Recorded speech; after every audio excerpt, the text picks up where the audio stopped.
Depuis la préhistoire et le moment où l'homme a commencé à utiliser le feu, on a commencé à utiliser de l'énergie. Et la première énergie qu'on a utilisée, c'était le bois, d'abord pour cuire nos aliments et puis aussi pour se chauffer et éventuellement nous protéger aussi de certains prédateurs. Par la suite, on a développé certaines autres sources d'énergie, et notamment des énergies renouvelables, comme l'énergie de l'eau ou l'énergie du vent.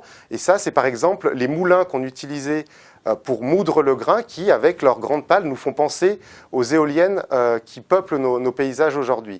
Et puis, avec la révolution industrielle, l'homme a découvert que de grandes quantités d'énergie étaient disponibles. C'est les énergies fossiles, d'abord le charbon, ensuite le pétrole et le gaz, qui, à partir des années 1850, ont permis à la société humaine de se développer et de prendre la forme qu'on connaît avec les premières usines, mais aussi les premiers transports. C'est le train à vapeur avec l'utilisation du charbon. Et puis aujourd'hui, de nouvelles sources d'énergie sont apparues avec le nucléaire, l'énergie solaire électrique qu'on est capable de transformer aujourd'hui, ce qui fait que de tout temps, on a utilisé de l'énergie, mais que ces formes d'énergie ont changé au fur et à mesure de notre histoire. L'énergie a été utilisée d'ailleurs depuis les premiers temps. Bien sûr, il y a toute une partie de l'énergie qui est complètement intrinsèque, puisque pour vivre, pour exister, on a besoin d'énergie.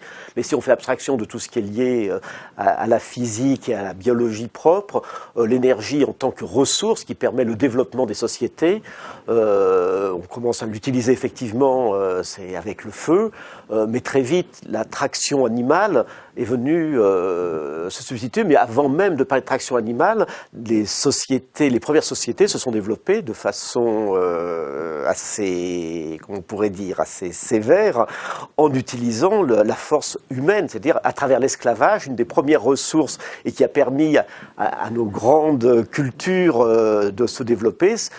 L'apport en énergie a été fait par les hommes, c'est le cas des civilisations aztèques, mayas avec ces grandes constructions, c'est le cas en Égypte avec les pyramides, c'est comme ça que les Romains faisaient fonctionner les bateaux qui permettaient d'aller conquérir de nouvelles terres.